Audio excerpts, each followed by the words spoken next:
Welcome to Synagogue Tech Forum. It's good to have you here. My name is David Paskin, your Torah Tech guy, and I am really thrilled to be with all of you this week. We have an interview that I did earlier in the week. They're not able to join us for the show live, but just a fascinating walk around. I'll tell you more about that in a moment. But before we do, I am so thrilled to have three dear friends with me here today, and more on the way, as I understand it. My understanding is that Leo's going to join us in a little bit. So let's make the circle around. Mr. Idelson, how you doing? I like the purple. Thank you. The studio's coming along, and I'm looking forward to hearing the interview. Did you end up giving the mic to your son from 2 weeks ago? This is a different microphone that I'm trying, and the microphone for my son is in the box, but it hasn't left the house. Okay. All right. Don't let go, whatever you do.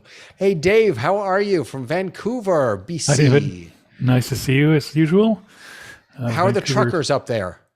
Oh, they're pretty quiet. We have a pretty mellow West Coast vibe out here. And it snowed, which is unusual in Vancouver, certainly in February. So there's not much traffic at all. Nice. Mr. Attias. Is it Attias or Attias? Attias.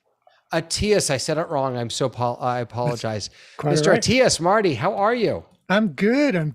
Keeping busy, doing, one of the things that I'm working on is an upgrade for a church that I'm working to upgrade their sound system. And I tell you what, getting equipment these days is like impossible. Yeah. Mixers, processors. It's just some stuff is like 8 to 10 to 12 weeks away. It really is crazy, isn't it? It is. Apparently, this is true in the car industry also, that the chips that they're putting in cars, they can't even get that now. Right. It's wild. Yeah. That's right. Hey, you did a whole week, it seemed, last week on was it wireless microphones or something like that? I saw you had a Monday informal thing, but then you had your regular show on Thursday. How was that? Am I right? Was it about wireless mics? Yes, there's the last week's show, which is on Thursday at 7 p.m. Eastern Time, was about wireless microphones and RF frequencies, radio spectrum, and what you need to know about radio before and after you buy a wireless microphone. Why do you get interference? Why don't they work? Why are they noisy? So we went over all of that. I just realized I had myself spotlit the entire time. Sorry. Everyone was staring at my ugly mug. I apologize. And I understand you have something big coming up next week. What's that about? Well, so let me ask you, how many people do you have at your house of worship doing tech, involved in any way in your web streams? One. Oh, we got two from Dave. Two and a half. Is that a half? That's a half a person. That's great. Well, so, and that's what most churches, synagogues, houses of worship have these days is 1, 2, maybe 3 people if they're lucky. And that's a very small group of people. Mm-hmm. Wouldn't it be nice to be able to fall into community with other people who work at other houses of worship to do tech and to be able to compare notes and see what everybody else is doing and try and keep encouraging going on, just have a sense of community? That's what we're going to talk about. How to create space and spirit for community among worship tech people. Wow. I love that. Fantastic. Thursday nights are tough for me. That one I'm going to, I think, make an exception for and really try and come. That's fantastic, Marty. Thank you so much. So speaking of the number of people that you have on your team, as I mentioned at the top, I had the chance to interview the rabbi of the temple. The temple, which is just a fantastic name, is in Atlanta, Georgia. It is a very large, very historic temple. You'll see it as soon as we go inside the sanctuary. And it is a very well-to-do temple. So one of the things that I hope we'll talk about after the fact is how what you're about to see is not the norm. And how can we sort of take some of the big ideas from this implementation into our communities? I had the opportunity to speak to the Rabbi Peter Berg, who has someone who directs their technical program, and when they are at full steam, they have 9 people running their technical program. It's basically a television studio in a sanctuary, in a synagogue. It's really pretty amazing. And what I wanted to do is share that with you. It's a little bit, there was so much to go through. I had no idea. There was so much tech involved and so many just big ideas, philosophical questions that came up. I want to share the video with you. Sit back, relax, get yourself a drink. It's about 50 minutes. And then we'll all come back and we'll sort of process what we see there. So I'll get it started. If for whatever reason you can't hear something, holler, let me know. But sit back, relax. This is The Temple with Rabbi Peter Berg. I am so excited to be able to talk today to Rabbi Peter Berg. Rabbi Berg is at The Temple, which has to be the greatest name for a synagogue ever. The Temple. And where are you located, Rabbi Berg? We are in Atlanta, Georgia, right in the heart of the city, in Midtown Atlanta. Atlanta, Georgia. Now, you posted on Facebook, and this is what caught my attention. You posted this shot on Facebook and said something to the effect of, to me, not publicly, but we must be the highest tech temple on the planet, or something like that. And that immediately got my attention, aside from the fact that your temple was in the movie Driving Miss Daisy, which is the movie that you're showing here. I really wanted to talk to you to hear about sort of what is the tech that makes your community tick, and why did you make the choices you made? So I'm going to go ahead and hand it over to you. And I just want to mention for all of our viewers that we also have Dan Fishman, and you'll introduce him and his role in all of this. And he's going to be doing the kind of play-by-play showing us on the camera. So Rabbi Berg, take it away. Thank you. It's so great to be here. I'm so excited to show off our technology. This is sort of our first time showing it off to the world. So we're happy to be doing it on this program. So we, first of all, the sanctuary shot that you saw on the screen just a minute ago, this sanctuary was built in 1929. The temple is over 150 years old. This is our 3rd building. So a few weeks ago, this sanctuary basically had like 2 outlets. That was our technology. The microphone had. That's fantastic. Wait. Yeah. Okay. So this was not just buying cameras. This was overhauling everything. This is an overhaul. We had 2 buttons for the microphone, on and off. And we, part of what we decided to do, and this actually came before COVID. Part of our strategic plan was to really make the technology in the sanctuary and throughout the building far more sophisticated. We wanted to be able to improve what we were doing with just, before COVID, a singular camera in the back of the sanctuary. COVID hit and it expedited everything. So this was supposed to be the end of a 5-year plan. And we ended up, within 2.5 to 3 years, building out what I really think is one of the most sophisticated technological installations in any synagogue anywhere. So you had wanted to do this, and COVID, like for most of us, I think, really just pushed you forward. It accelerated. So it was already in the strategic plan. COVID, I think it enabled us to fund it faster, and it enabled us to just be bolder. Now, of course, we were like everyone else. There were supply chain issues, and we had to deal with all of that. It could have been done sooner had we not had speakers stuck in Germany and those kinds of things. But most of it is here now, and Dan Fishman is our AV manager, and he makes it all tick, and he's here with us. So what I thought we'd do is we'd sort of walk you through a little bit of it. We're live now in the sanctuary. Dan is behind the camera, And what you see in front of you is our tech booth. That was actually not there. During most of COVID, particularly when we were in a full shutdown, we did everything on like a 6-foot table in the front of the sanctuary with wires and cords everywhere. I mean, it was really, out of control. But you can see that we built this booth to look exactly like the sanctuary. It's made out of the material from the pews, and it looks like it's been there for 150 years. So it really fits I into just, the yeah, and Rabbi Berg, I just want to jump in because one of the themes that we've heard a number of times is struggles with how do we allow all of this technology to come into our sacred spaces, right? How do we integrate it so that it doesn't detract from the sanctity, but maybe even complement it? It looks like you spent quite a bit of time really thinking about that in how you designed the that AV spot. Yeah. And we hired Dan worked with a company, and I won't do all the talking, but Dan, we hired a company called CTS out of Nashville, and they worked with us on everything. We had various subcontractors doing the labor and the electric, but the idea was, how do we preserve our sanctuary and at the same time make it functional and practical? So there are obviously, you see these giant screens. That's certainly not the way that it was. But let me point out a couple of things. First of all, in the booth in the back, you're going to see a couple things.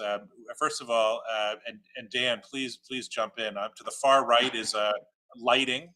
That's where we. There you go. Go ahead, Dan. That's where we're able. I was just going to say, yeah, right. Just lighting control, sure. You got it. Go for it. Go for it, Dan. Okay, yeah. So we're still, as you can see, we're still moving in. We just commissioned everything about 7 or 10 days ago. So this is our lighting control here. And then we also have a front of house mix position here. And as Rabbi Berg was talking about, these consoles took, everything got stuck in transit, and we ended up having to make changes in equipment multiple times because things just weren't available. What console did you end up with? This is the Allen and Heath. It's their new D Live, and this is the 3500. And we also have a 2500 that's in our A for V studio or mix position. But it just gave us, a lot of flexibility. And again, the Yamahas that we initially were thinking of were not available. But we've been really happy with this console. It's very flexible and easy to use, and nice and colorful.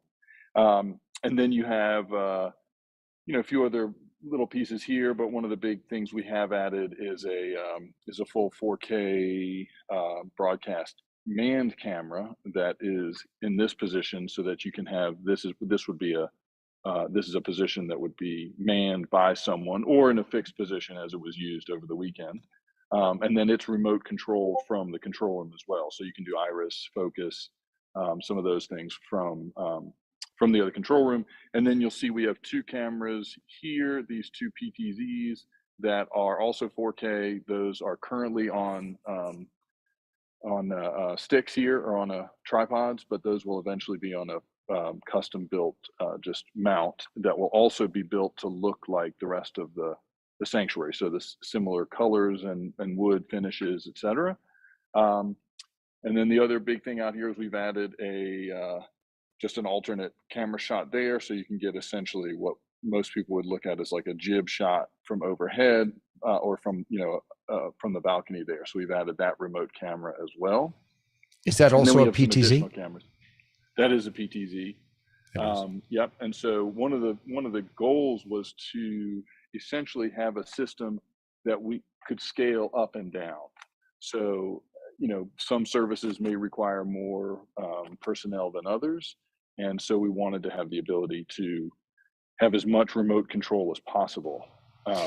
Before you take us additional cameras too. Yeah. Before you take us up, so what switcher are those all running into? What's kind of powering the video piece of this? So the video piece is a Ross switcher, and it is. Give me a moment. It's their graphite, I think. I can when we get into the back control room, I can show you the actual switcher. So we have a Ross switcher, and then there's a router as well, a video and audio router that is running everything, and then all the audio is Dante. So Right. so we have Dante in multiple places and positions, and yep. So and the screens are run through the router and actually through a Stream Deck again, with the goal of having, we can scale this so you could have as little as 2 people, maybe even one if you really wanted to push it, but you could have 2 people running the whole system. And then on full, when you have an engineer and a producer and a switcher, and when you put all the positions in place, you would have 9 technicians total. So Rabbi Berg, one of the questions I'm going to come back to you about later is 9 members of a team just to get your services out. That's a huge, huge team.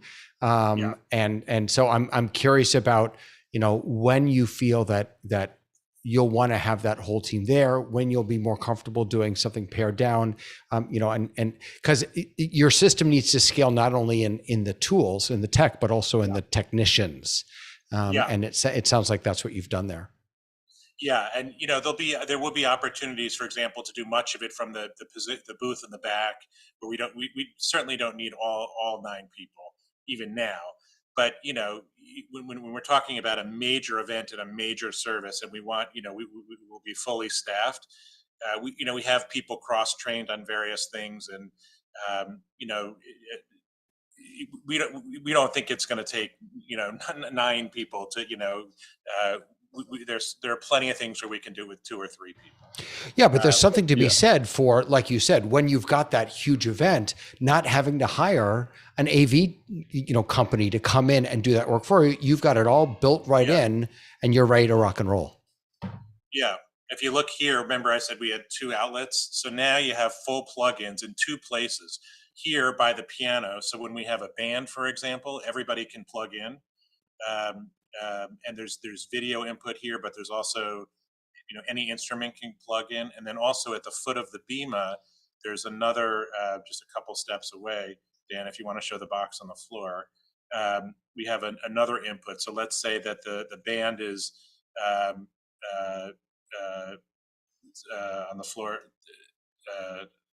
other way, Dan. There's an input on the floor. He's leaving. Maybe he can't hear. Where the band can plug in as well. So a couple other things in the room that I just want to point out that you probably saw on the wall. The first is we installed. I'm sure there's a technical word, but sound barriers.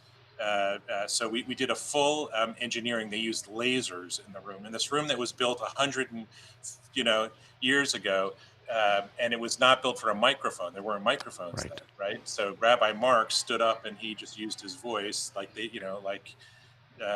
Rabbi Wise did in Madison Square Garden, and it worked. But what we've heard year after year is I can't hear. So we installed these mega speakers. Dan, if you can hear, you can tell us the branding on the speakers. I don't know that. So he actually jumped out for a second, but he's coming back in right now. Okay. So the speakers are, they're really unbelievable. So, every bar mitzvah kid, you could hear everything. Every, lay people who are not trained on microphones. This thing, with the joke, the first week we installed it was a bar mitzvah kid had a retainer, and we could hear like the grinding of the retainer. The sound was so good. But the sound buffers or barriers or whatever they're called, they were done by lasers so that they're strategically placed so that the sound bounces off in the exact correct place. You also saw in the sound booth, there were sort of 3 positions back there. To the right was the sound, in the middle was the PA amplification, and then just to the left, you can see a screen so that the sound guy can actually see the different screenshots, but there's also underneath it a communications box so that, like you would see on Broadway, where the sound person can talk to the entire communications team via headphone. Right. So that screen on the left there looks like a multi-view coming out of your video switcher. And then, and Dan can certainly, when he comes back up, we can ask him, what kind of comms your tech folk are using, if it's Unity or something different. But that's fantastic. Yeah. Yeah. I have no earthly idea, but he'll tell us. And so you can see the speakers there, and there are, if you look behind it, those huge subwoofers behind it. So that was an example where we made a decision that practicality is going to trump the look, right? I mean, it obviously would look better if they don't have those. Now they're painted white What when I was just going to ask, the white ones that are hanging up there, is that yeah, so those were not there. The speakers were built into the right? walls; those are brand new, and those will be painted the off-white color of the sanctuary in a year when the warranty expires. But for the year, we can't do that. So it's likely that we can do that. You can see to the left of the screen; those are examples of some of the sound panels that we have installed, but they're all over. And then, of course, you can see the huge screens Right. that are everywhere. Those two screens, those 10 by 10 LED panels, and so we can show in live time the service. So what you have is you can see what the folks who are at home are seeing, but amplified, like if you were at like a large convention or something. Right. So you can see the bar mitzvah student huge. When the rabbi's giving the sermon, it's a split screen. Or for example, you have the liturgy on one side of the screen and the cantor on the other side of the screen. What's one of the things that's interesting about there's much to say about how technology can get in the way of intimacy. But one of the things that I think we've seen is that technology has actually allowed for moments of intimacy that we wouldn't have otherwise. If I'm sitting in your sanctuary toward the back, I can't see you up close. I can't see the Torah reading. I can't see the bar mitzvah child. Yeah. And so having that that camera shot and then having the screen that allows me to be a little closer, even though I'm not right there with you, has the potential, I think, to be really powerful. Yeah, so I'll give you another example. We have a camera that you can't see right now that we affectionately call Torah Cam, and Sure.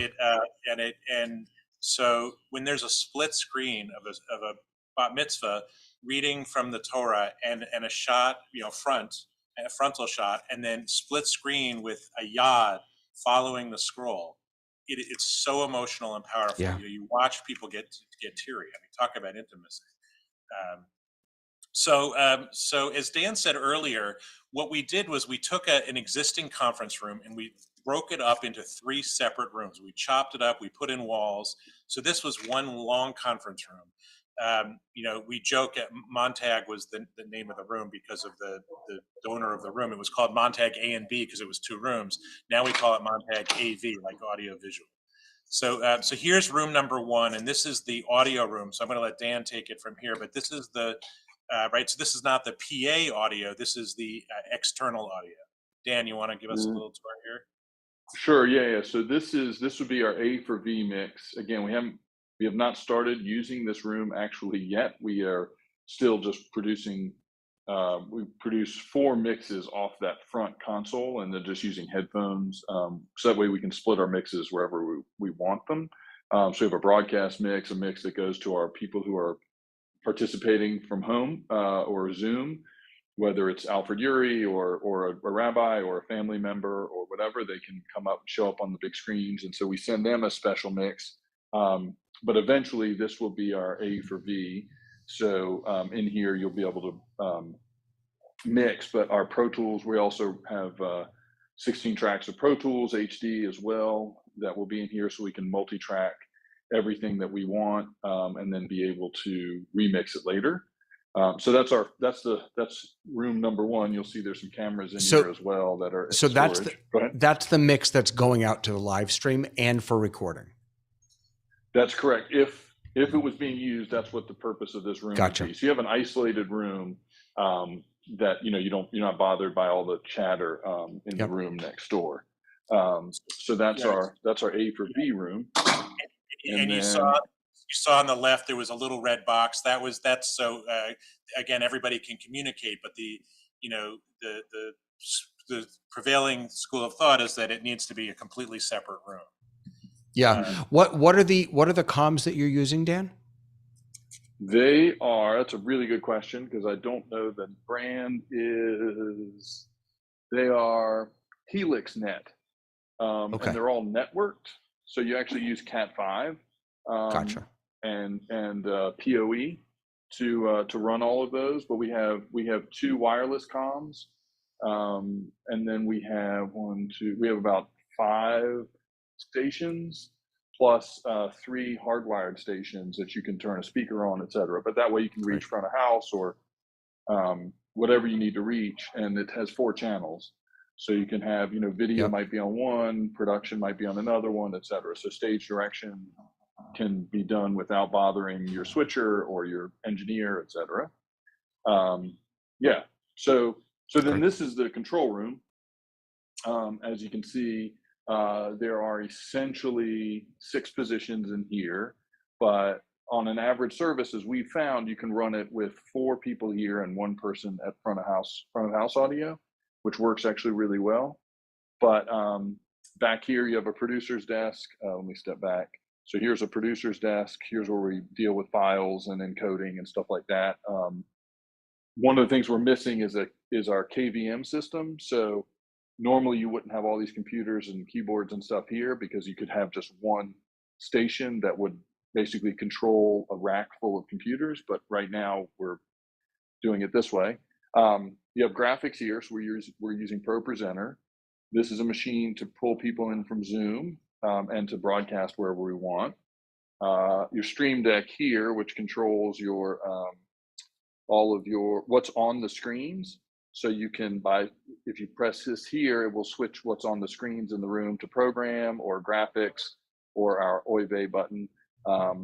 Wait, hold on. Well, I need to hear about the Oive button, but it looks like you're using it looks like you're using Companion there with Stream Deck. That's right. That's exactly right. Right. Okay. So you're bringing participants. Maybe if someone's having an aliyah, they're doing an English reading. You're bringing them in via Zoom, and then how are you grabbing them from Zoom and putting them into your system? Are you just screen scraping?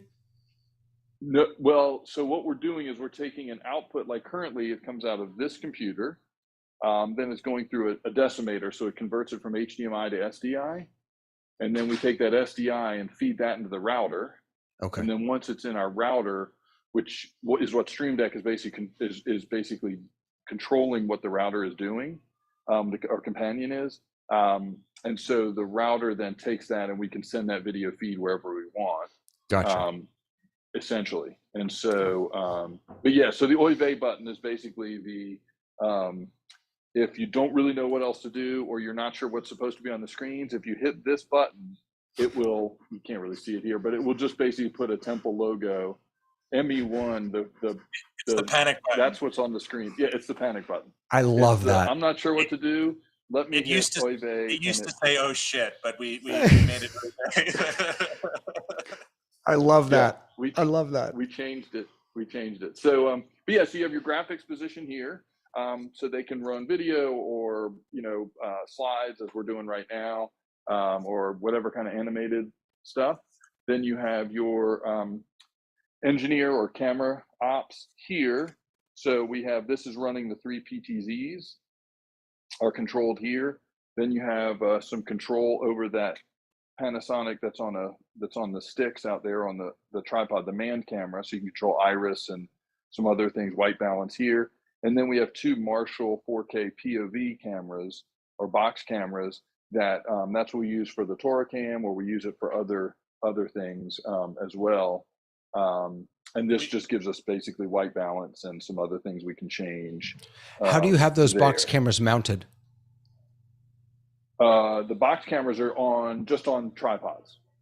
So there's a tripod up on the bima overlooking the Torah. Gotcha. That's correct. We debated sort of mounting it on the Ark. We just felt like that's really a historic piece. We just didn't feel right about it. So we're going to create a more visually pleasant, instead of a tripod, a monopod that really is a little more matches the decor a little better. Sure. And then we have a few cameras. So, for example, we get a really beautiful shot of like B'nai Mitzvah parents, close up during the service, and so that's sort of like a hidden camera. We have one that we can use, and we can move them around to get a shot of the accompanist. So occasionally we have the accompanist or the band on video. So that's the flexibility that those cameras allow us to do, like really beautiful close-up shots of specific things that we know we want to get. Mm. Yeah, and then this last position here is the switcher itself. So this is the Ross switcher, and you can see we basically customized it for what we use, and we basically use 7 cameras normally, and then we have a couple of outputs out of our graphics. We can end up with up to 3 Zoom participants at one time, so that gives you an option to switch there. And then we have here, just when you're doing your different pips or picture-in-pictures that you want to use, you can go through these different banks. There's one that says Torah pip there, which there's no, let me see if I can put something, that was the wrong one, box 2.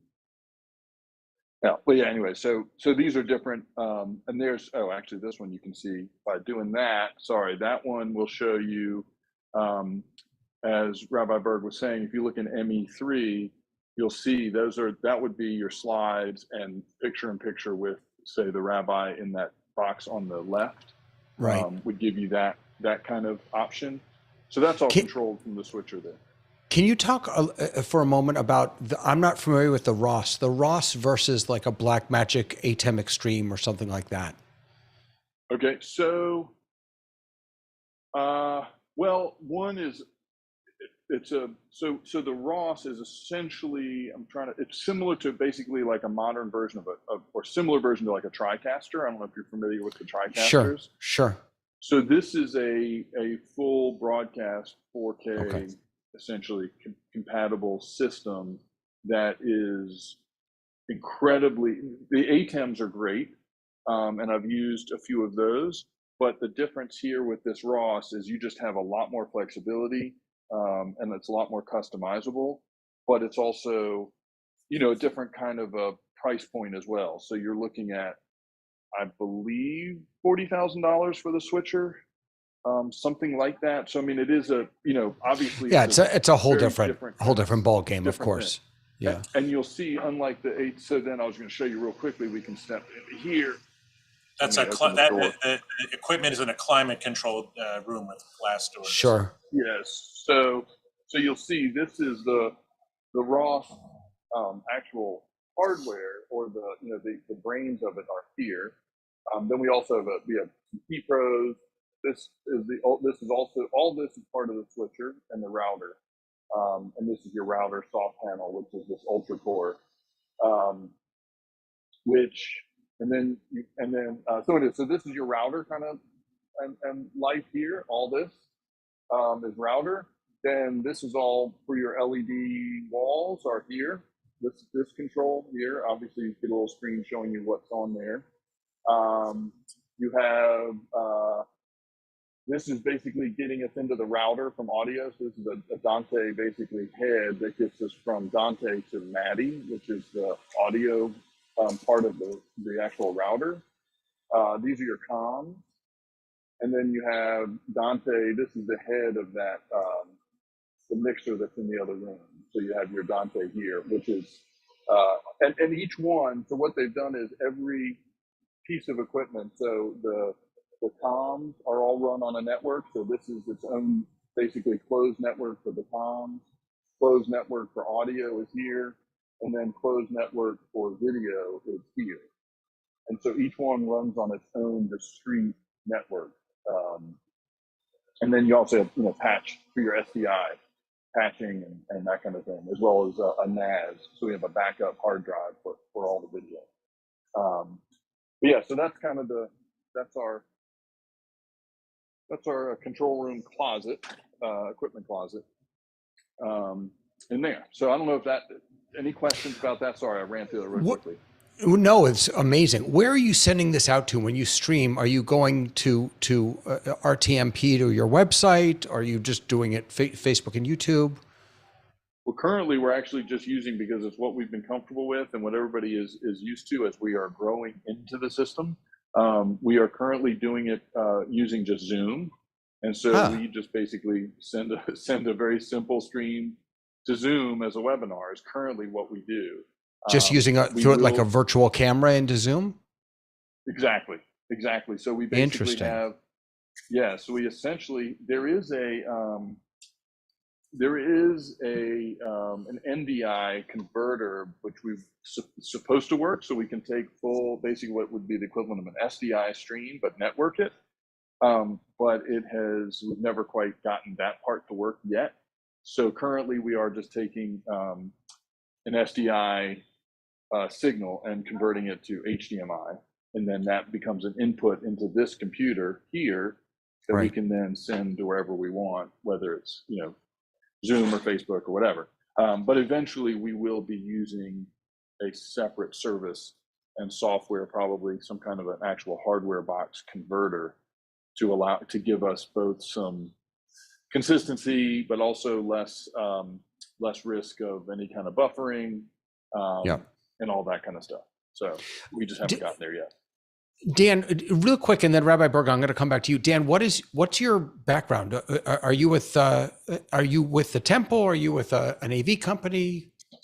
Yeah, so I am the AV manager here at the temple, and my background is a little scattered, but I spent a good part of my adult life, about 20 years on the road as a drummer in a rock band, and then got off the road, started doing voiceovers and voice acting, but all along doing a lot of consulting, and I'd always been doing a lot of production work as far as music and audio and video throughout that entire career. And so it just was kind of it all kind of hit when COVID hit. The executive director here said, "Hey, can you help us with some, these challenges we're having?" And then here we are, 2 years later. And I'll just say all of this, or at least the real motivation or leverage to do all of this was in place long before. It had nothing to do with me. I mean, I was basically, all I did was build the initial system, which we used for a short time, and then, help design and kind of, this new system so it functioned for us. But the actual concept and belief in doing it in the first place did not come from me. That was all in existence, or I feel like the momentum was there prior to me even joining the temple. Amazing. Dan, I'm gonna let you, if you want to, swing back in with Rabbi Berg. But Rabbi, go ahead. You wanted to say something, it sounds like. Yeah, I would just say that. So Dan's got a team that works with him, and they're, people that come specifically for various events and services. They're not full time and here all the time, but people who are trained. We have people that specifically do cameras, specifically do switching, specifically do video production, and some are cross trained in both. And ideally, we'll have more of that. We're using our existing staff to do a lot of the Zoom function. People are sort of taking shifts doing that. So that's been fun. There's one more room that you don't need to see it. It's an empty room right now, but it's attached to these 3 rooms, and that is the audio and the podcast studio, which has not been built out yet. We currently have a podcast called The Podcast at the Temple, and we're doing it off of Dan. What's that equipment? It's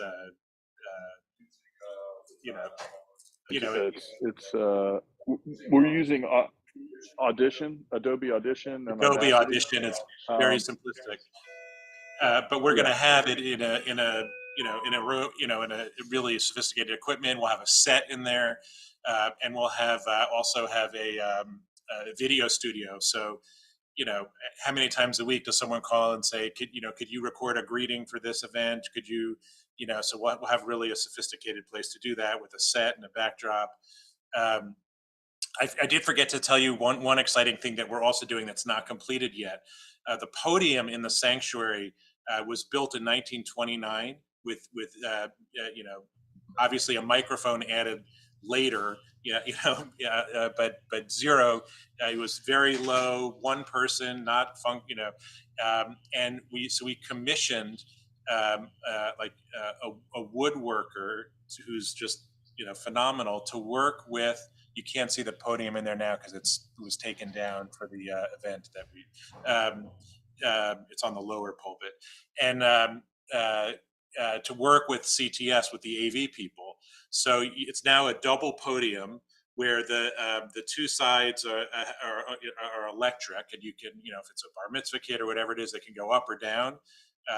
It also will have screens built in so that the rabbi and the cantor can see the technology that's being shown. When people, for example, from home type in a name in chat for a Misha Berach healing prayer, we'll just be able to see it right there instead of on an iPad that we're using right now. So that podium is also going to be integrated into the system, and we're really excited about that. So I've worked with a lot of synagogues and communities, and I was, I think a lot of communities say, "Oh, our tech is the best." I was not sure about your claim.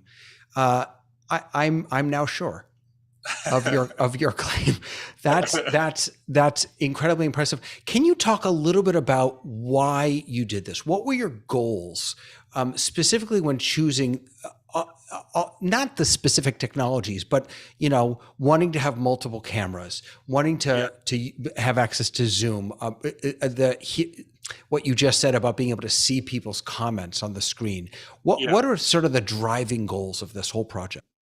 So the real driving goal before COVID was we wanted to dramatically increase our participation in worship.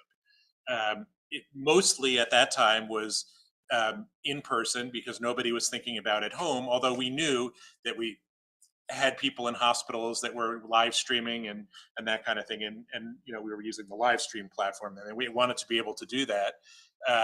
So we wanted to increase our participation and attendance. That was goal number one. We took a field trip with our clergy, again, before COVID, to Buckhead Church, which is a large church in the area. And we spent a full day with their tech team and their ministers.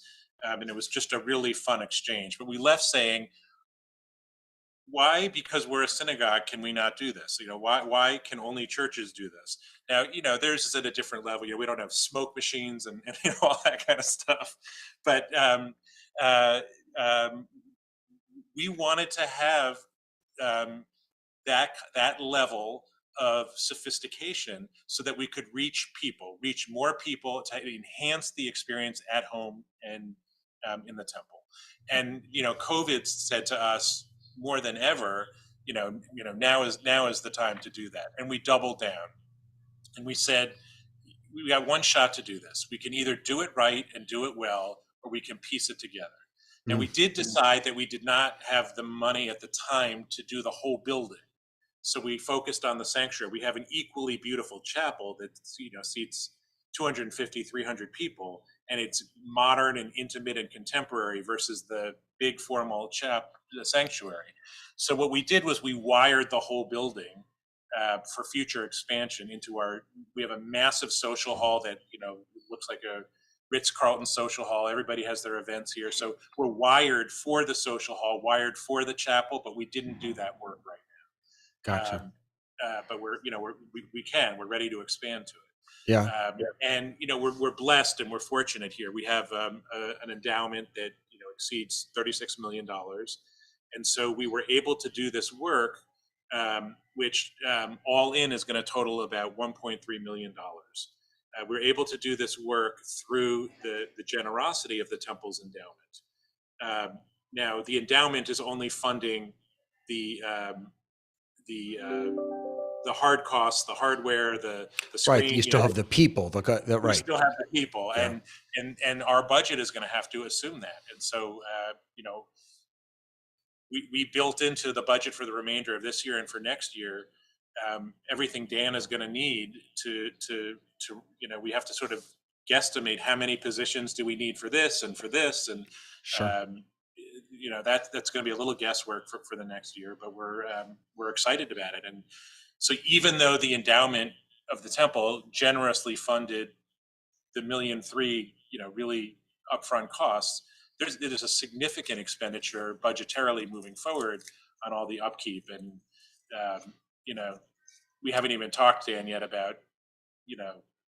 when does this equipment have to be replaced. I mean, we haven't go that far. Right. And so now we can actually see Dan. So thank you for that amazing tour, Dan. I'm curious if you could talk a little bit about the balancing act between high production value. By the way, I'm glad that you went to visit that church. I think that we should all. I've actually been hanging out with the folks at Elevation Church, and they're not their tech team, but their digital ministry team.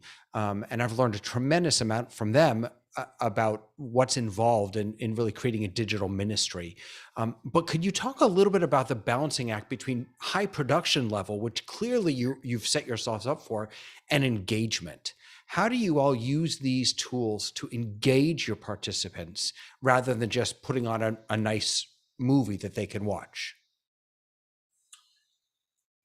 Well, I mean, I can speak to just briefly. I think one of the things that we've been able to do is as Rabbi Berg said earlier, there as much of like a sporting event it may seem by having these large screens, there is an intimacy there where you get to have this experience of seeing people, seeing the bar mitzvah, both whether it's the child or the parents, in a way that you can't see them normally in the sanctuary.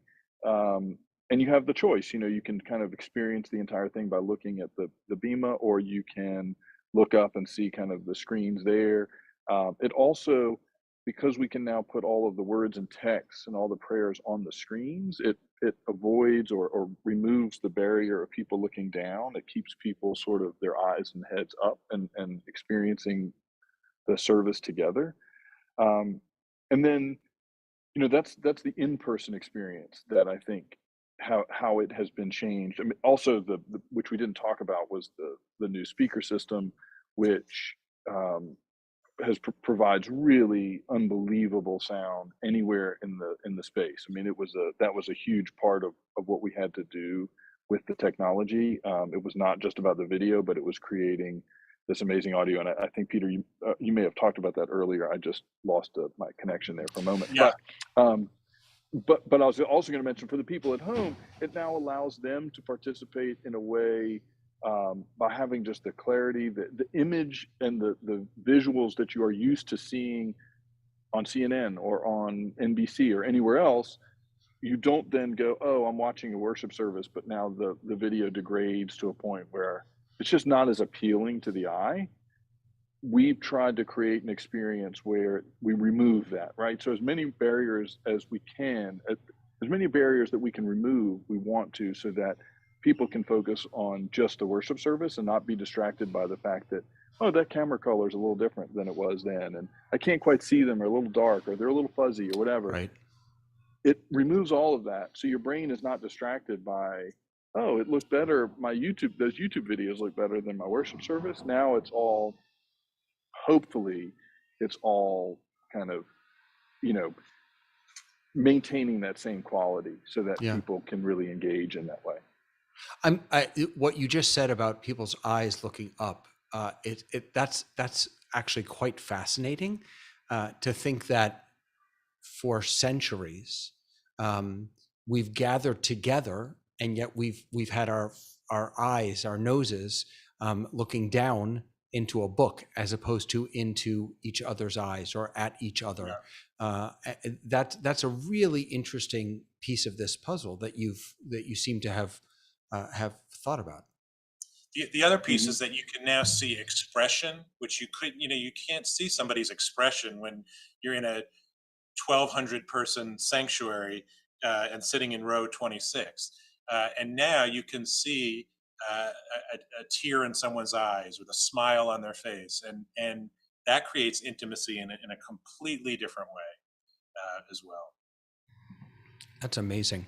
What you mentioned that you have a Zoom team, a group of people that are focused just on the Zoom piece. What are their roles? So we took this. This happened during COVID, when we had to pivot like right away, and we just grabbed our entire staff and trained them and said, starting next week, we're on lockdown, and so you're all going to learn how to do Zoom. And that's actually carried over. So the Zoom chair in the recording studio is still different temple staff members who are sort of taking shifts to help and that's the least, you need the least experience for that, but that's the person who's for example, before a bar mitzvah, talking to Uncle Harry, who's in Sacramento and isn't able to make the trip, and coaching them through how to turn their camera on and turn their camera off, and the rabbi is going to call you on, and then you're going to be on the big screen, but after the aliyah you have to turn your camera off, otherwise you'll still be there. And so they kind of work with our guests who we're bringing in, if we are bringing a guest into a service. And I will tell you that I still don't tire from it. It's even more powerful when they're on a big screen now, when Uncle Harry, who wouldn't be able to make it to a life cycle event, is not just there, but there in, Dan, how big are the screens? 10 feet by 10 feet. Yeah. So it's 10 unbelievable. by 10 screens. Yeah. Yeah. Yeah. So their faces are, 5 feet tall. Right. which sometimes can be scary, I think, but you're right. In a smaller space, that would be terrifying, having someone's head be that big. Yeah. But right. But it is a big space. Yeah. And just real quickly, the other thing that's important about those, when you're talking about the Zoom operators or our Zoom techs, it's less of a technical background position and more of a liturgical understanding position. So they are the ones we are counting on to, have the correct slides, the correct words on the screen at the right times, being able to follow the service and make sure things are kind of, are keeping up with that. So they need to have some understanding of the prayers and of the Hebrew, et cetera, which is why we pulled from internal, people who are already familiar with the worship service, as opposed to going to outside techs. Yeah, one of my mantras has been you need people who know their Torah and who know their tech. Yes. It's not enough to be able to just switch cameras or anything like that. Well, I'll tell you real quick. So we have another role that someone important here plays is Rabbi Lauren Filson-Lapidus, who works very closely with Dan, one of our senior associate rabbi, and she sort of has taken on the role of, we call it creative director. And so she kind of works on a lot of the video production and the creative stuff that we're doing. But another interesting piece to all of this, and it adds another layer of preparation, is that whenever we are, for example, we have a Friday night service, and normally there's a cue sheet that the rabbis and the cantor and the accompanists use. There's a new column now which is about camera angle, and so we are thinking ahead of time and giving the tech team, you're going to want to use this camera for this and this shot for this, and the rabbi is going to be, so we have to think through all of the angles and the shots ahead of time. So it's like there's a whole production angle for it. Right, and I imagine also to help where to look so that you can give eye contact to the folks that are at home in the Synagogue, so which camera is working. Yeah. Hey, I don't know if he can still hear us in the background, but I'm curious if you all have a tally light system so that you as clergy can see which camera is on at any given time. Yeah. So my phone died. Sorry about that. That's okay. We'll play by the rules here. Yeah. We don't have that. What we do is they are able to monitor things because we send a feed through Zoom to an iPad currently. That's our way of seeing those tallies. As Rabbi Berg said, we are building into this new podium will be 2 screens. So they'll have a confidence monitor to see what's on the actual screens that are behind them. Plus, they will have a program monitor, or we could feed anything we wanted to it, but essentially it would be a program monitor or a multi-view so they can see exactly who's on camera at the time. Because we realized early on doing this, there were times where they weren't on camera, and didn't know that they needed, and so they did not need to stand there the entire time and try and look pretty. They had a moment to go find the right section of the Torah, or find a different thing, or do whatever they needed to do while the cantor was doing her portion, or whatever it might be. So we realized that reference option is really important for the tallies. But that's how we're going to solve that in the future. And currently we use iPads, and we just feed them the program feed through the iPad, and they're able to see that and know kind of what's being seen of them. Yeah, that makes a lot of sense. That makes a lot of sense. I have one more question about this, Rabbi Berg, and then I want to actually surprise you by asking you about something else that your temple is doing in what I would consider the tech realm. My question is, you all are clearly in a category of communities that has invested deeply in this, has the wherewithal to do so, and is able to make a long-term financial commitment to making this work. If you were speaking to communities that maybe don't have $1 million plus to put in, what have you learned over this process is one or some of the key elements that you would say that every synagogue is able to do and should be doing in order to, as you said earlier, sort of broaden your reach and really open the doors to Jewish prayer and learning? I would say a couple things. One is that there are surely people in every synagogue of every size who care deeply about this and are even involved in the industry and may be willing to be donors. And I just think that that's an important piece. The more we talked about this, the more we learned how many people care about this and want to support it and want to be involved in it. The second is the most important factor in the whole thing has nothing to do with any singular piece of equipment. It has to do with the guy standing behind me. And Dan is the heart and the soul of this whole operation. And he is more valuable than any piece of equipment. We actually were doing a phenomenal job with crappy equipment. So I think investing in the one person who's going to help shepherd through this is really the most important thing. Someone who really gets this stuff, who wants to grow with you, and so to me, that's the most important part. And I think you can also start small. We all during COVID we made incremental changes. We were constantly like upgrading little things at a time. And you can see we still didn't even do it all. At some point we said, okay, that's all we can do right now. So we're going to stop. But I think the metaphor of pre-wiring the whole building is a good metaphor, because you do what you can and you get ready to expand and do bigger things, but nobody can do it all at once. None of us have unlimited money. So start small but think big. I love that. I love that. Yeah, please go ahead, please. And that is just that, as Rabbi Berg was saying, it is in the end, like you're just trying. It's a fairly simple process, and that is you're trying to tell a story, but you have to know the story ahead of time. So having someone who is intimately involved with the worship service and kind of gets into the weeds of how the worship service is working, and then what's the most important thing for the congregation.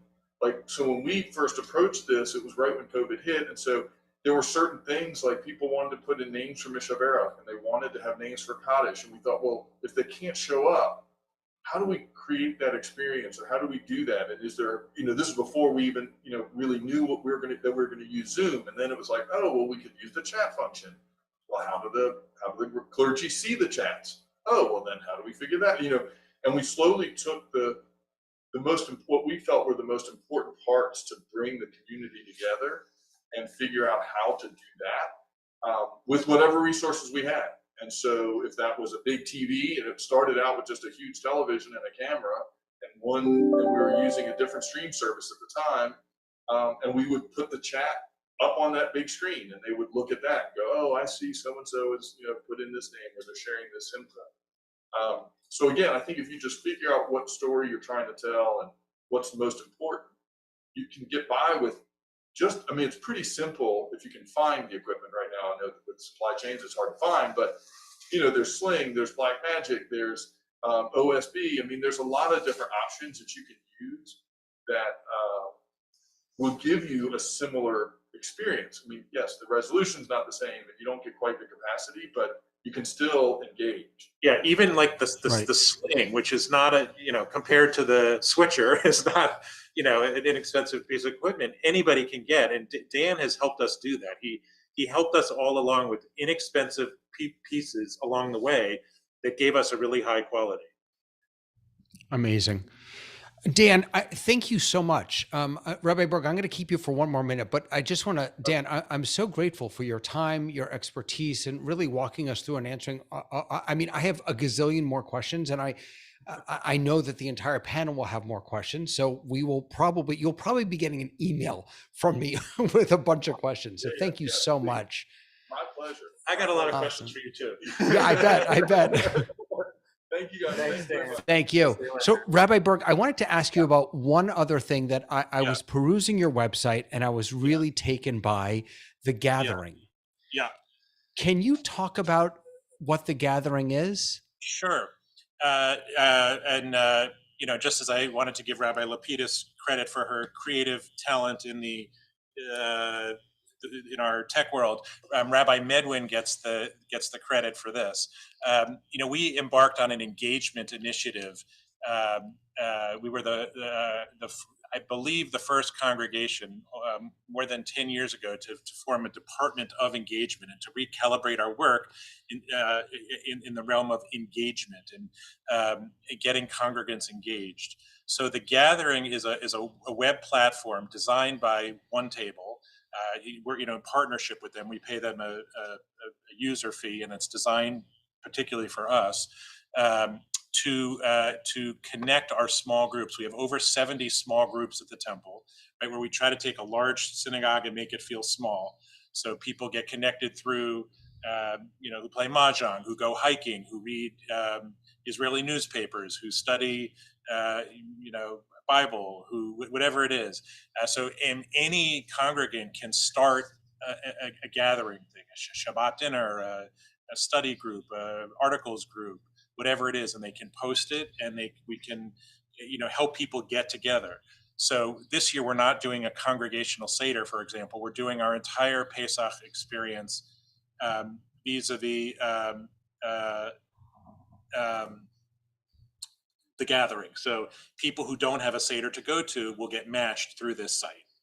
Wow. And so it's really it's been a lot of fun. It is also expensive. I don't remember the cost. It's another investment that we made to try to take a large place and make it feel small. And we're now we just made the decision to do it again for a second year. You pay by the year, and you work with One Table to customize it. So we made that decision because we don't feel like we want to see if we can have even more engagements through it. Sure. We have been spending so much time thinking about live streaming and cameras and audio and all of that we sometimes forget that using technology to expand our communities, to nurture and build our communities, it's more than just Shabbos mornings. It's more than just Chagim or daily minions. It's every day. It's touching people where they are and reaching them in ways that are meaningful and profound for them. And sometimes that has to happen on their own terms. So I think what really grabbed me about the gathering was the fact that anyone can start their own gathering through this platform. That's just how empowering that is. It's just beautiful. Right. In other words, we used to run synagogues top down. The rabbi or whatever said, "This is what you're doing," and we're doing it. And now we're trying to run the synagogue from the bottom up. What do congregants want to do? What do members want to do? And what are you interested in? Not just what are we interested in. And we support the groups, but we don't run them. They're lay led. Yeah. Just beautiful. Rabbi, you've been so generous with your time. I'm really, on behalf of the entire Tech Forum, I want to thank you. May we reach out? I know that Thursdays at 3 are not good for you. May we email you questions if we have any, and maybe we'll... You can. I can try to find a Thursday sometime to do it. It's my hardest day because I have standing appointments. No. Don't be silly. Making this time for us. Yeah, reach out anytime. I sadly am not the tech rabbi, meaning I'm on a learning curve, and I've got people to help me. I believe in it with all my heart, and I'm so excited about it. But it doesn't come naturally to me. So that, I'm not going to be able to answer the technical questions about why we picked this switcher versus this switcher, but I can answer all the visionary questions and why we did it and how we did it. But that is so, what you just said is so important, is that we don't have to have all the technological know-how. We have to have the vision and then gather people around who can help us implement it. That's exactly so powerful. Yeah. That's it. Thank you so much, Rabbi. Thank you. I love your show. I'm so glad that you do this and really help so many people out. And it was an honor to be here today. Thank you. Amazing. All right. Thank you. Be well. So there we go. I'm going to take myself off spotlight, and I'm going to stop talking because you just had to listen to a lot of me. And I'll just say that it was overwhelming. It was inspiring. I think there was a lot of deep thought put into that process, but I'm going to stop talking and let you all take it. So whoever wants to jump in. I know, Dave, you had some thoughts, and Leo, it's good to see you here. Yeah, I'm alternately overwhelmed and intimidated.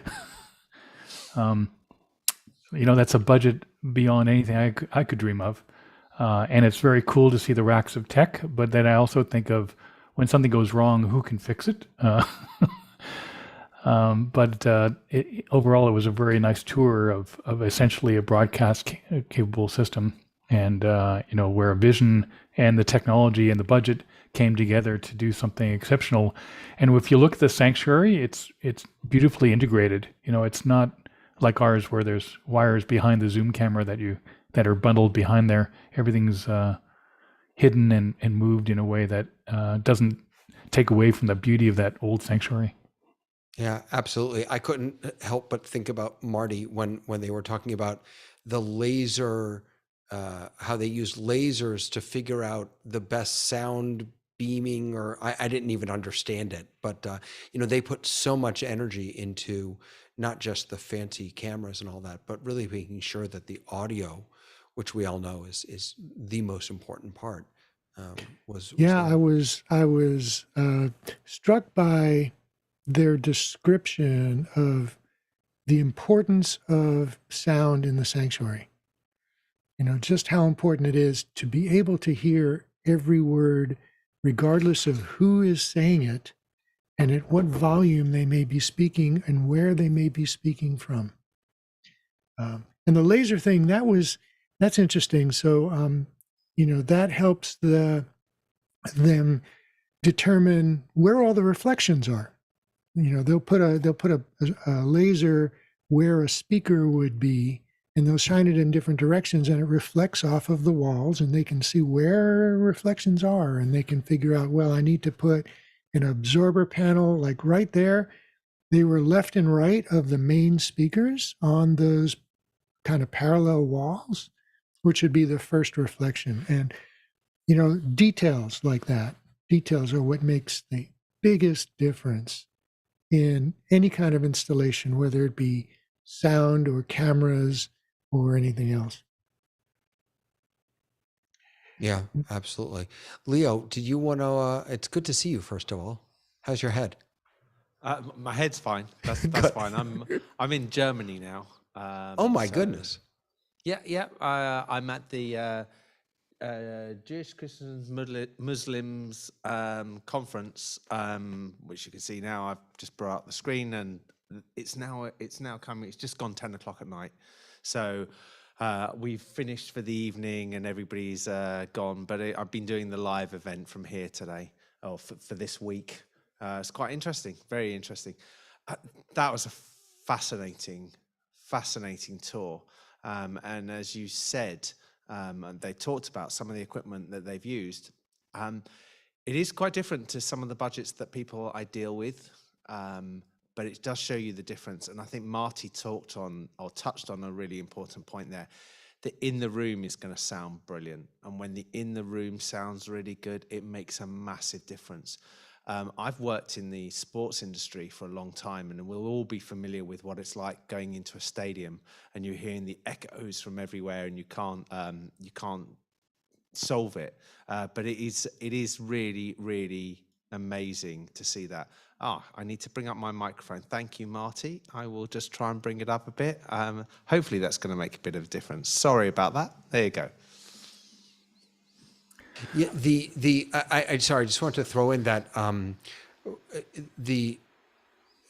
I think the piece that stuck out to me the most was their discussion of how the technology that they're using makes everything smaller, makes it more intimate. The way he talked about a camera that can catch the parent of a bar mitzvah with a tear in their eye. It's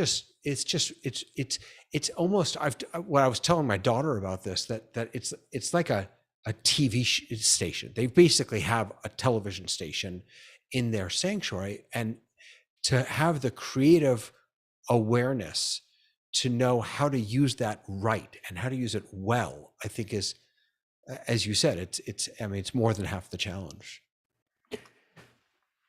I think that's very true, and it's also going to be something where you need somebody to lead. You need to see how it works. You need how to see it. I thought the insight that they said where they visited what I would regard as a mega church, I don't know if that's the right term, and to see how they do it, because they are, from everything I've dealt with, when I go and watch some of the stuff that some of the mega churches do, they're definitely leading the way in certain areas. And that may not be the case that everybody likes some of the stuff they do, but you can see the difference. You can see where you can take things. You can see how things can be moved. And I think you're absolutely right. You know, we've had this discussion before, David. In some synagogues, you walk in, and when you first see screens, it's quite intimidating. It's quite intimidating to see that, especially when you come from a religion which says no technology on a Saturday. So you see this thing, and it's like, I can't get away from it. And then you see what the technology can enable you to do.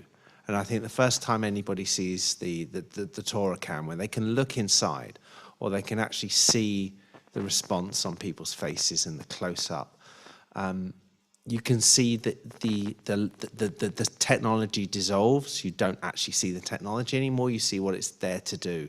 And I think that's the big difference. Yeah, absolutely. Hey, Marty, before you jump in, this is a comment for you. I love this. This is from Ray Franklin, who's watching. He says, Dr. Bonner told a priest who was bragging about the comfortable pews, but complained about the sound system. He said, Father, your ear to rear ratio is disproportionate. That's fantastic. Thank you for that, Ray. That's great. Wonderful. And a call out also to Leo. Aaron Goldstein says, it's often the people we work with that make the difference, and Leo has truly been one of those people. And he also mentions his twin community in Ukraine and how the real-time connection is palpable. It's just amazing. Sorry, Marty, I apologize. No, that's all right. Yeah, you mentioned, and they mentioned as well, that it's not about the technology, it's about the people. And both the people who are watching what the technology is producing and the people who are using the technology to produce those images and those sounds. But something I've been talking about for a while now is that, we have these cameras and we have these microphones, and how do you choose what camera angle, shot, distance, zoom ratio to use at any particular point during a service? This camera, that camera. And I try to impress upon people that you're telling a story through images, right? You're telling a story. A story should have a beginning, a middle, a climax, an end. I mean, there's an arc. There's a line, a path through the story of a service. And ministers are very aware of this. They will assemble the parts of a service very intentionally to create an arc, right? A story arc. The images that are used should enhance that, should interpret that, and parallel that arc. And so when you're talking about catching a tear in the eye during a particular part of a service, when you're talking about catching somebody's reaction, um, doing a medium wide shot when during the important part of a sermon, um, catching a wide shot of the room during a different part of the service, they all have to be appropriate for the moment. And the people who are operating the equipment, switching the cameras, selecting, moving the cameras, they need to be aware of not just what's happening at the moment. They need to be aware of what's happening over the next 45 minutes, right? Because they are mentally planning the moves that they're going to be doing. And in order for them to have that information, they need to be involved in the planning of the service and in the execution of the service. It's one thing to say, to train people, say, these are what the knobs do. It's a different thing to say, this is how you use these knobs, right? Yeah, the traditional Jewish service absolutely follows that arc that you were talking about. I've talked about it as a spiritual workout. If you think about a football game, you've generally got 50,000 people in the stands who desperately need exercise, watching 50 people on the field who really don't need exercise. And the same is true in our synagogues, our sanctuaries. You've got 200 or 20 people who really need spiritual exercise, watching two people, the rabbi and the cantor, who probably don't need all that much spiritual exercise, exercising. But that arc, that exercise arc, we start by stretching, and then we warm up, and then we hit our target heart rate at the Amidah, the standing prayer for us, and then we cool down with the concluding prayers. It's all about telling that story. Dave, I'm sorry, you wanted to jump in. It's a very interesting conversation because it's so easy to get carried away with the capability of the technology to make a TV show. And the difference for us is really two things. One is the camera people versus PTZ, and who's cutting the show. Who's cutting the show is really key to getting the intention of it. And if you bring in somebody who doesn't know your service, who's going to cut, it doesn't feel in harmony in furthering the intention of the service. It's also, I really like seeing that they have a camera that's personed as well as some PTZs. Nothing takes me out of a service more than seeing a PTZ, move like a robot. And we always try to have a live camera person because you just feel that they are helping you see something important. And it's lovely to see that in spite of the racks of gear they still have a camera person behind there to catch those human moments that don't take you out of the moment, but take you deeper into the moment.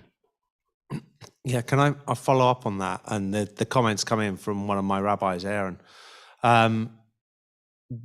Exactly what you've just said there, Dave. The services at the synagogue that I'm a member of, the Ark, they're only good because actually the person who's sitting behind the desk, Richard, who has been a member of the shul forever. I grew up with Richard. He knows the service inside out. He knows when to cut. He knows when to make it look good. He knows what to do. And you don't know he's there. But you really, really notice when he's not doing it because it's just a different level. And he's brought new people in and he's trained them to that level. And what he does, the technology that I put in with other people, it's great, it's good, whatever. But it doesn't actually make a service work. And Richard makes a service work at the synagogue that I'm a member of. And it's just amazing. And you're absolutely right. It's having people who understand the liturgy, who understand how the beat of the service works. I mean, you've just said it, David. You said there is a beat in a service. It definitely has times when you want to, like the shot, he uses the shot to go to the near to mid at certain points, which you need to have that focus. And then you need to be able to look at the choir. You need to know who's going to be doing the part there. And he just brings it together. And I think that sometimes I've seen it a lot when we put equipment in, and I'm sure Marty sees the same. It takes a bit of time before they get their flow of how their services work. And you need somebody like that. I remember this summer, I was the not the summer, I'm sorry, for the high holidays, we had a whole not a whole tech team. We had 3 people who came into the synagogue where I work to do the whole high holiday thing for us. And we use vMix over there, which I'm not very familiar with, but we decided very quickly that we didn't want them cutting the service. We wanted someone who, as you said, knew the liturgy, knew the flow, to be able to do that. So they set me up with an iPad with vMix on it, and they showed me how to use vMix. I mean, there wasn't much for me to do, but how to switch scenes, and it worked brilliantly. And so not only is it important to know your stuff, but at the end there, the rabbi said that he, he's technically challenged. Even when you're technically challenged, thank God we live in a time now where a lot of this stuff has been made accessible and easy to learn, and we can do it no matter what. John, how are you? Good to see you. Doing great. That was amazing. Yeah, pretty wild, huh?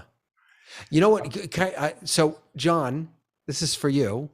I don't know. It's not really for you, but when he said at the end that right now they're running all of that, every piece of equipment is just going into Zoom.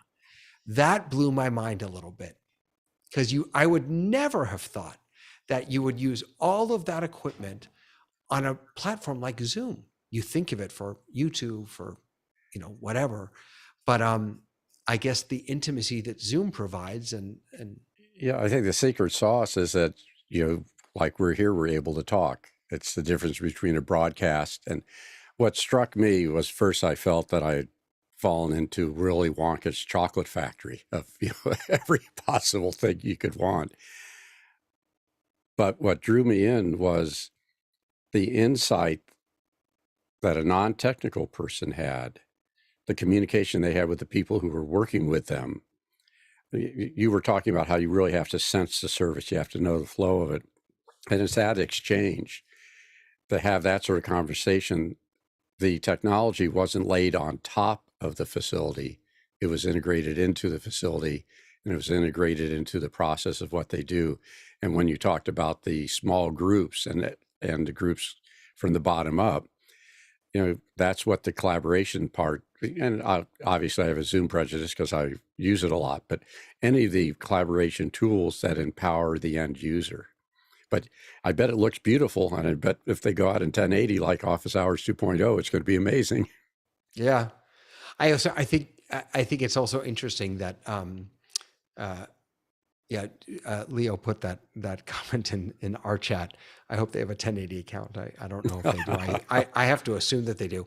But you're right that their technology is not laid over their sanctuary. They are working actively to integrate it in. They're building it in using the same wood paneling or whatever. Well, I just love just saying, well, the speakers aren't the right color. They're still under warranty. Then we're going to paint them. As I said, the event that I'm in at the moment today, so although I can't really move the cameras around because I'm not next to it, this is a Catholic monastery. Yes, I'm in a Catholic monastery that has put in all this tech. You can see the ceiling. Actually, if you're in the room, you'd see that circle is actually in green, and all the lights are in different colors and everything. And they put all this technology in because to use, and there's the AV is in here, and there's a grand piano to my left, and there's all of this sort of stuff. And there's 4 rooms like this in this monastery for youth and for using and for bringing things in. They know that this is the way that they will engage, maybe is the right word, I don't know, but work with people to bring them to this part of Germany. And it is quite amazing that people are spending or investing is probably a better description in their technology to be able to utilize it in worship. But I think the investment is such a fraction of the payoff for it. I really think change happens on the edges. And I see what we saw today, and probably where you're working on, are the people who are at the edges. But I think this is going to become what the norm is. Could you imagine if, every synagogue or church had maybe not that level of a studio, but really had the ability to use that outreach? I mean, we know from our event conferences that we're doing here at the Monterey facility, their typical events, had 500 to 2,000. All those groups that now have done virtual added to it have just doubled the number of people who participate. I think that's a really good point actually there, John. And that's the one, and I guess you touched on it earlier, David, in the question, that at the moment they're only doing it out to Zoom. And the thought in the back of my head is, well, you're only doing it to your own. That's just your congregation, your own Synagogue. And where do they see the growth of that? They talked about a podcast. Well, a podcast will go out to many people that maybe not members. And it will be interesting to see. I missed the beginning because I was on my live event, so I don't know the size of their congregation. I don't know if they talked about that at all. But it's like, if you're going to be doing this, are you also looking to grow and show and expand your brand? That's a question. You're right. I didn't even ask about that. I should have. That they're still keeping it sort of inside baseball, as it were. I don't know how large it is. I have to assume it's very large because they have a $36 million endowment, which allowed them to do this. So I have to assume that it's large enough, as it were. And is it Rabbi Goldstein? Is that Leo? Rabbi Aaron Goldstein? Yeah, Aaron Goldstein. Yeah, who's saying that so many people don't appreciate the investment is needed.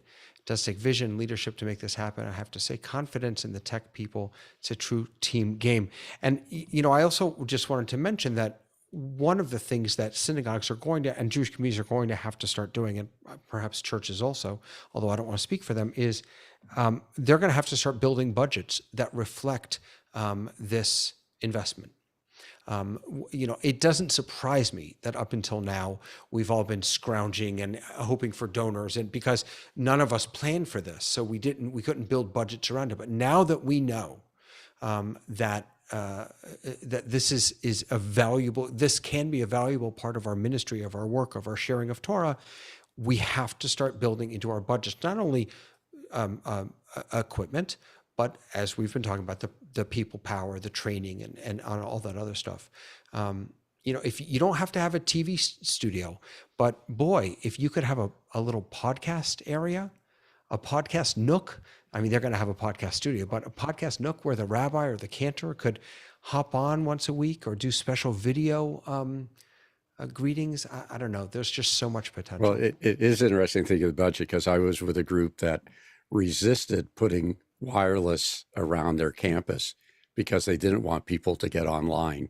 And clearly during COVID, they had to figure out how to get better bandwidth. It is a really change of direction. But Leo, I think the question you asked is growing. What does it mean to grow? Does it mean to get more people, or does it mean to get the people you have to grow in their commitment and involvement? And that's why I saw that community building was a perfect blend between the technology of outreach, but then the technology of community building.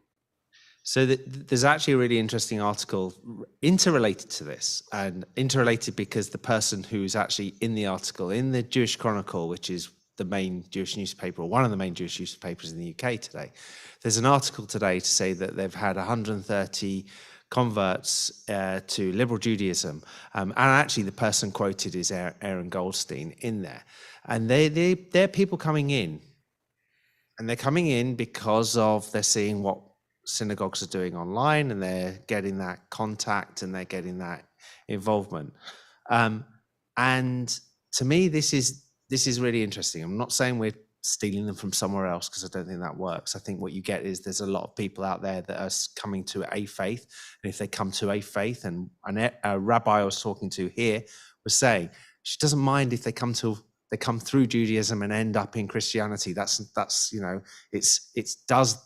if the pathway works for them, then it works. And that's about as far as I'm going to go on religion on this point. But the point that we're trying to say is that once you start showing people what you can offer, and whether it's in what we're talking about with religion, or in my previous life where we're talking about sport. Once you show people what you can offer and give them a connection, then they can get involved. And if you look at what they've done there in Atlanta, you say, this is great.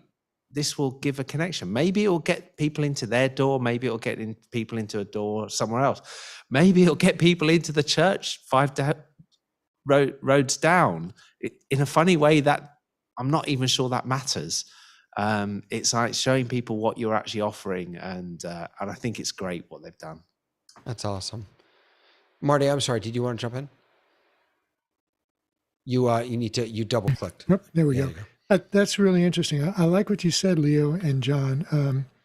It just, I was without, I didn't go to church or synagogue for decades, right? And I talked to a lot of other people too who don't. And what's holding you back? Well, okay, so there are people who are just not interested, but there are people who are interested, but there's this very uncomfortable feeling that, I got to get up early. I got to get dressed nice. I got to be with people I don't know. I don't know if I'm, going to be able to talk to people. I don't know if people are going to like proselytize to me. There's all this uncertainty. And then I remember walking into churches and even some synagogues where it's so big that the people up on the bima or the chancel are so far away, and the sound system doesn't work well, and they're doing their thing up there, and I'm sitting out here, and I don't know what's going on. But now you don't have to get anybody out of their house on Saturday or Sunday morning to go. Just get them online, and they can get a really good idea about what you have to offer and what you're about and what your congregation is like and what it's like to go to services. Yeah. So next time, I actually did 2 interviews this week. One was with this community. The other was with a community in New Jersey. Very different, very, very different, smaller, beautiful. They actually approach this from a more traditional perspective, meaning Jewishly more traditional, and they came up with some really interesting solutions. So we haven't decided yet if that's what we'll do in a couple of weeks, but that's coming up also. Before we jump off, I just want to say one thing. There are 5 really good-looking white men on your screen right now. I'm looking for them. Yeah, no, you're one of them. But I got called out a couple of weeks ago for the fact that there isn't a lot of diversity, and it was rightly so. Not that it's my responsibility to have diversity here, but I want anyone who watches this to know that the only reason we're here is because we've chosen to be here, and we want you to choose to be here also. So whether you're however you want to define yourself, male, female, otherwise, gay, straight, black, right, anything, you are welcome to be a part of this conversation. That's all it is a conversation. And we want a diversity of opinions, a diversity of faces, a diversity of participants. So if you or you know someone who might want to contribute or be a part of this, please, please, please invite them, have them get in touch with one of us. You can find all of us everywhere. But we would love to welcome. And I'd make it clear, the quality of your broadcast equipment is not the barrier. It's not, just because we've been doing it, and well, I'm not normally on this camera, but it isn't. Yeah, I was going to say, you look pretty awful today, actually, Leo. Yeah, that's because I haven't had a shave for a few days. Thank you. I mean, busy doing a production. I gotcha. All right, my friend. So next Thursday, we'll be with Marty on the Hybrid Ministries Forum, Hybrid Ministries Tech Forum, forgive me. And in 2 more weeks, we'll be right back here. Thanks, everybody.